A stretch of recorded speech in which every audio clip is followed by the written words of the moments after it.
I present to some and introduce to others Ms. Jemelleh Coes.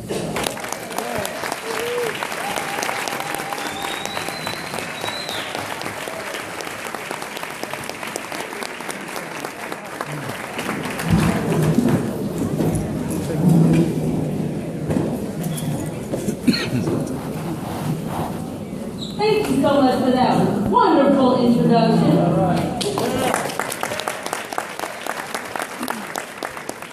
I love to see young people involved and ready for our community, ready to take over, take the reins from us. To my great friend, Dr. Francis Johnson, and his beautiful wife, Dr. Nika Johnson, to the executive committee, and to Mr. Demetrius Fisher, whose energy is infectious. Thank you for having me here today. And to my husband, who is the apple of my eye, the pep in my step, the limit to my age.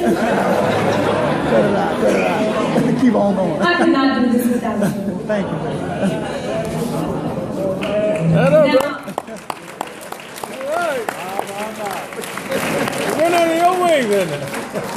Now, you guys really know how to make someone feel welcome. I walk in here and everybody wants to take pictures, and you guys are telling me how proud you are, and someone even told me how young I look. That made me sit up a little taller, stand a little straighter. Coming up on 30 years old, I'm old school.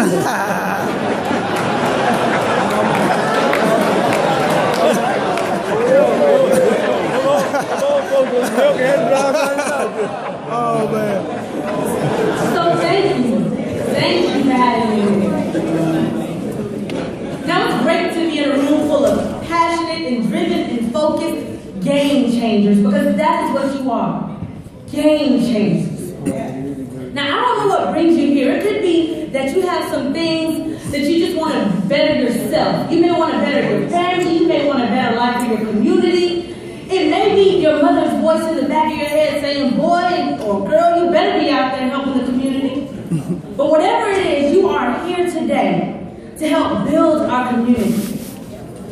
Now, there are phrases like the audacity of hope and the fierce urgency of doubt that give me chills when I hear it. It lights a fire under me, and it makes me want to continue the great work. And it's imperative that that work continues. Now, I'm going to tell a story about a husband and a wife. And the wife used to travel quite a bit. The husband would stay home and he would take care of home. Well, the wife would call home every now and again to check on the house. She would ask, well, how are the kids doing? And he would say, oh, the kids are great. The kids are doing good. She asked how the house was holding up. He said, okay, the house is great. I just mowed the lawn. It looks great. Then she asked about it all. She said, honey, how's my dog? And he said, that dog is dead as a doornail. And she said, what? He said, that dog is dead as a doornail. Well, she said, you must be the most insensitive man I've ever met. How are you just going to tell me that my dog is dead as a doornail? And then he said, well, what would you have liked for me to say? She said, well, you could have said, Rover got on the roof. Rover fell off the roof. Rover's in the hospital and he's not doing so well. Rover has died. Well, then the husband says, honey, you're right. You know what? Next time anything like that happens, I'll be sure to tell you just like that. The conversation continues, and the husband and then the wife asks, well, honey, how's my mother? And he says, she's on the roof.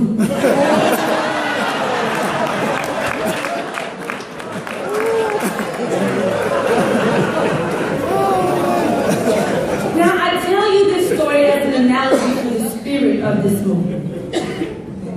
The movement for advancement, it must live on. The next generation must be able to carry on this legacy.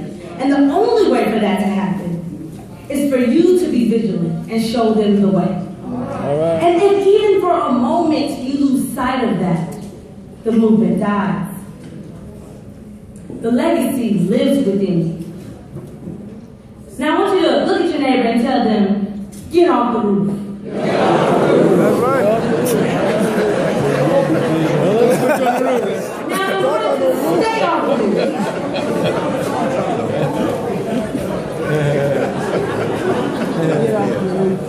In order to stay off the roof, you must get informed, get involved, and get inspired.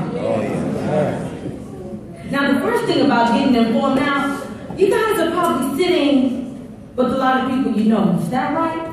Yeah.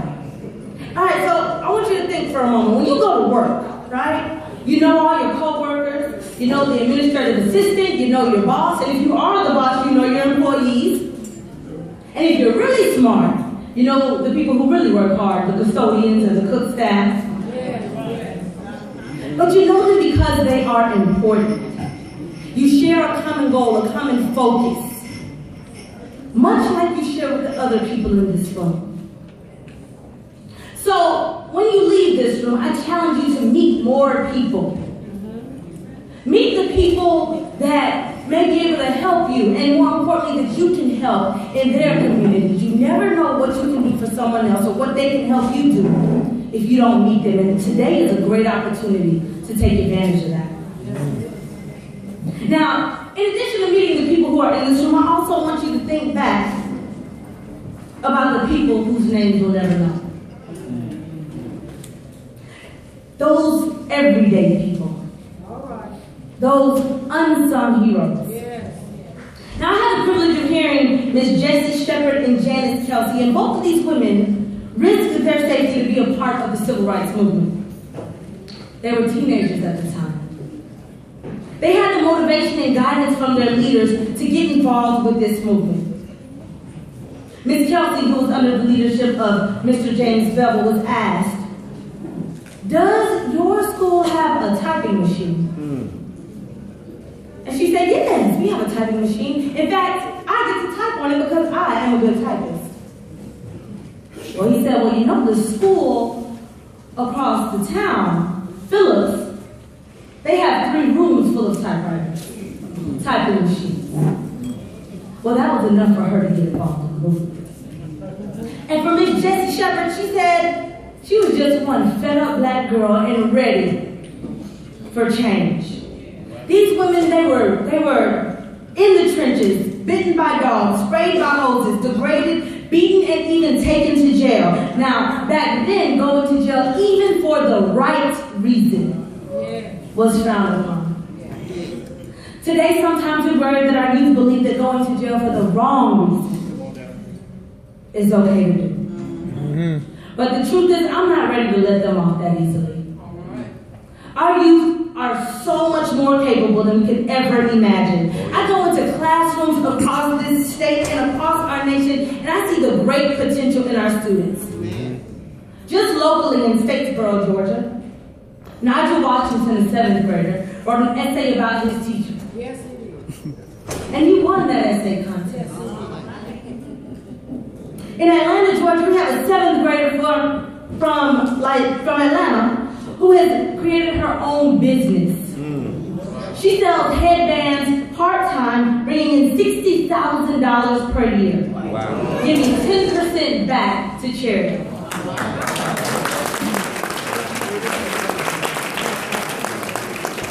And then we have Stephen Stanford. Now, Stephen is extremely impressive. He is from Lithonia, Georgia, and he is currently at Morehouse College pursuing medical, computer science, and mathematical aspirations.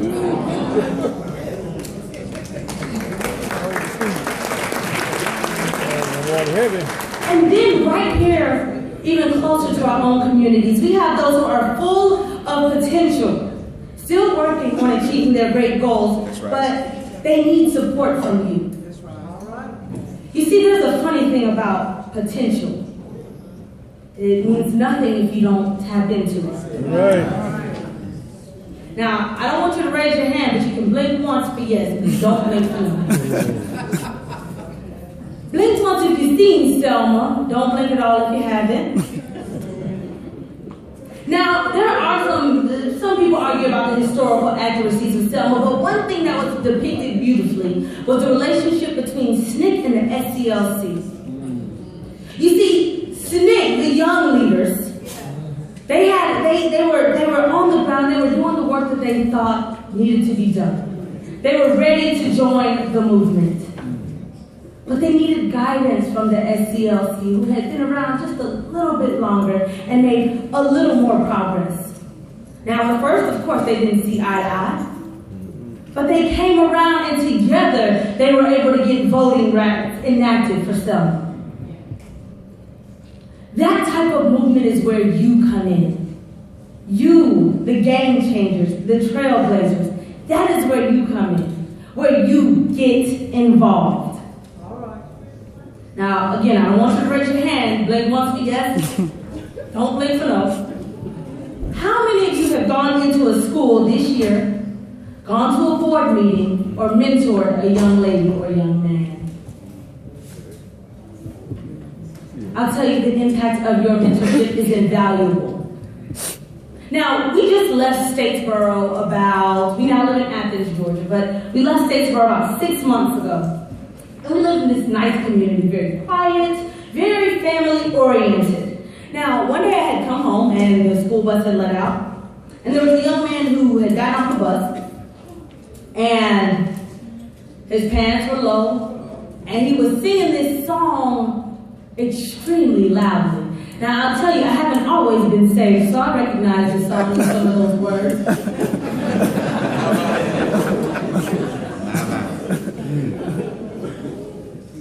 And I couldn't believe that he was so loud coming down such a quiet street and neighborhood. Well, I looked over and I just went into the house. I peeked through the curtains to make sure I had actually seen what I thought I saw. Well, then the very next day, my husband Albie comes home and he says, "Have you seen that young man who walks down the street with his pants hanging low and singing all kinds of crazy songs loudly?" And at that moment I said, "So I really did see what I thought I saw." And he said, "Well, I stopped him and I had a conversation with him. I talked to him, I asked him about how he was doing in school, where he went to school, how his day was going. And he said the conversation started out great.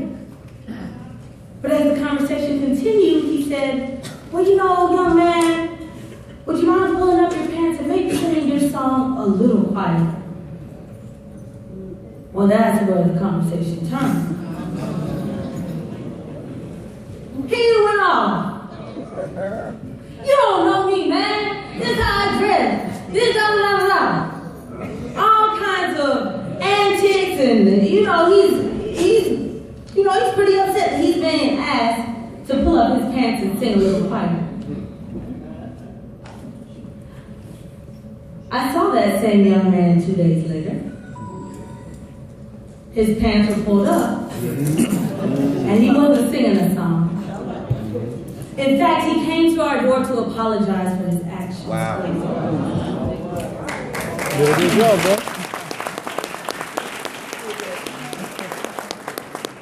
Whether we know it or not, our children are listening.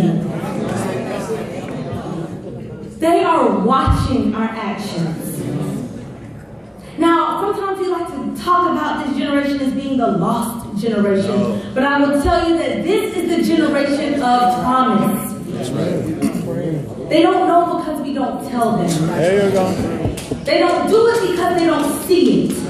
They have the capability and the capacity to achieve higher heights because you have laid the groundwork for them to do so.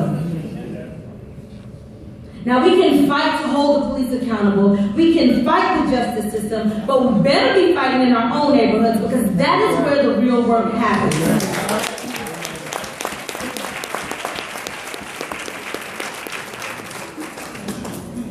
We can clean the streets of bad cops, but if we go home to unrest, we are still fighting a battle that we cannot win. So in my class, Everybody always talks about Black History Month and what we do for Black History Month. Well, I will tell you, if you have ever had an 8th grader in my class, they had Black History Year. We taught Black History every day.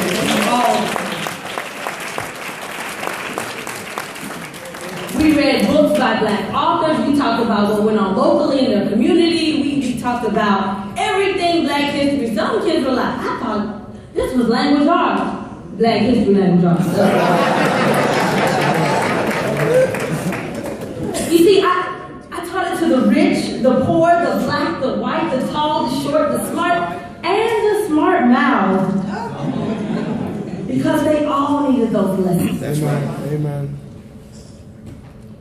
Your work presence in schools today is invaluable. Whether you have a child in the system or not, the citizens that are being produced in our schools will one day run our country. Mm-hmm. Now, sometimes you look around and you think, gosh, that's a scary thought. But I will tell you and remind you that the education of our students is our collective responsibility.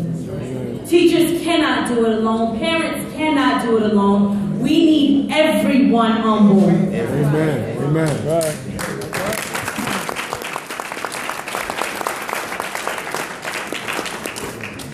I want you to show up to a board meeting with your NAACP friends.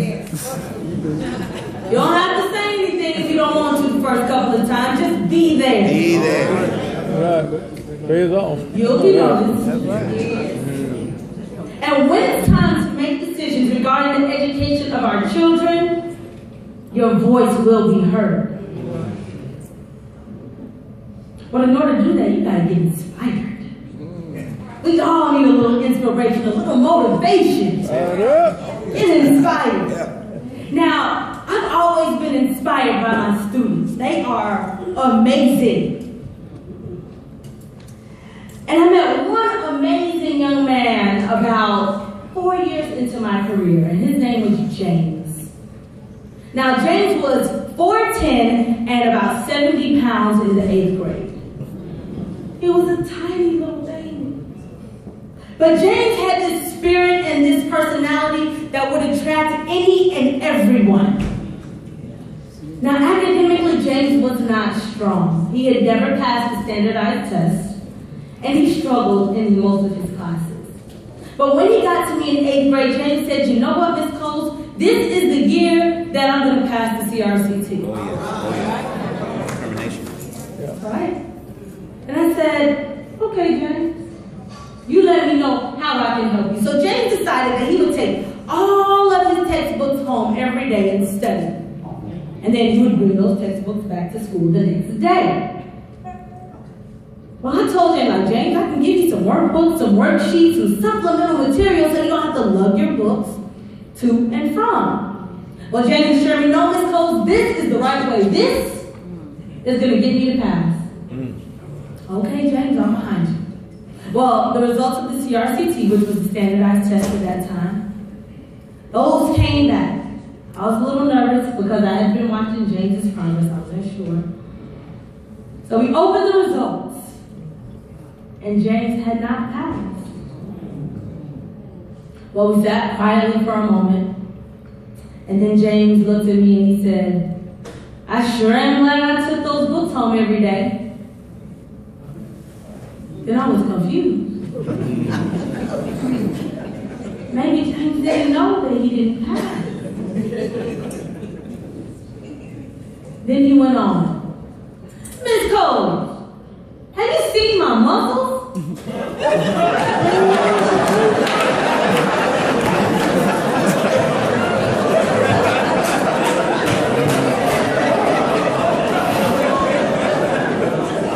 gonna look great going into 9th grade next year.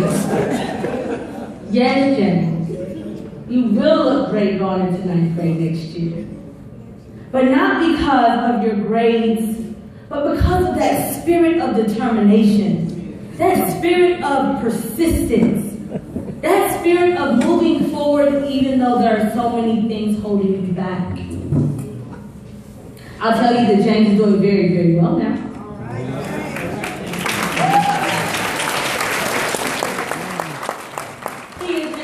ROTC, and he's a leader in one of his classes, so he's doing well. No, that's gone from And it's because of his spirit of perseverance. That's right. You see, unfortunately and fortunately, our spirit has been awakened. From the Montgomery bus boycott to the Freedom Riders to the March on Washington to Selma, from Sanford, Florida to Ferguson, Missouri, to Staten Island, New York, to Cleveland, Ohio, our fight for justice must continue. The generations before us cry from their graves to let us know that their work cannot be in vain. That's right. Draw your inspiration from our forefathers and share it with the next generation. Now I'd like to leave you with this last story about a little boy and his mother who used to go to the market every day. Well, every day, the little boy would go into the store with his mom. They would get to the cash register. Next to the cash register, there'd be a barrel of candy.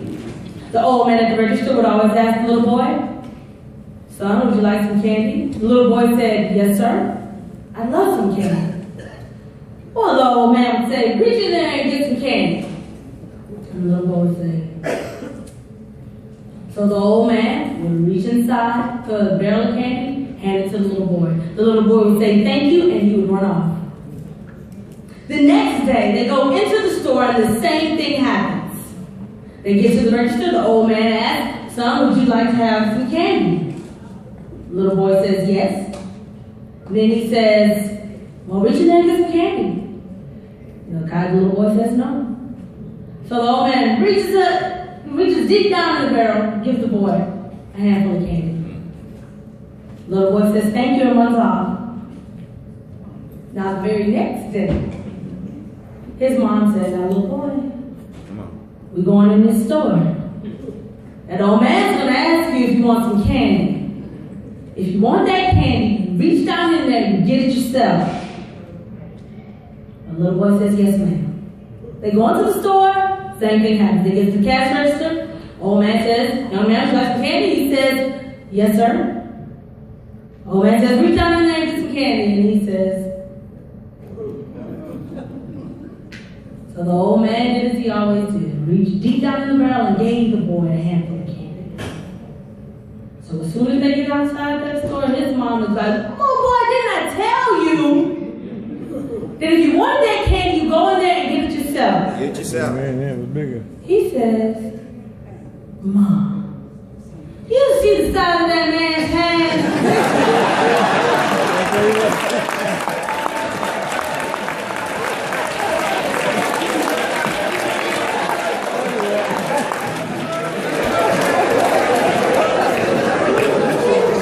If I reach in there, I can only get enough candy for me.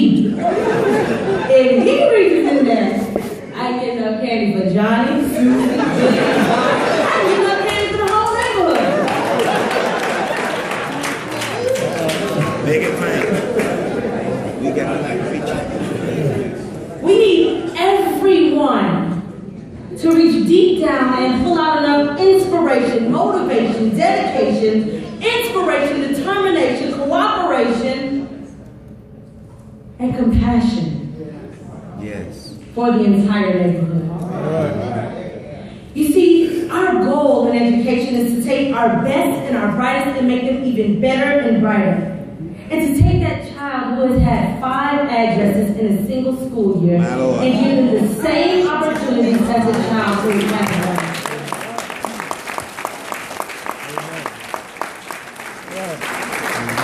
Ladies and gentlemen, the woods are lovely, dark and deep. Yes.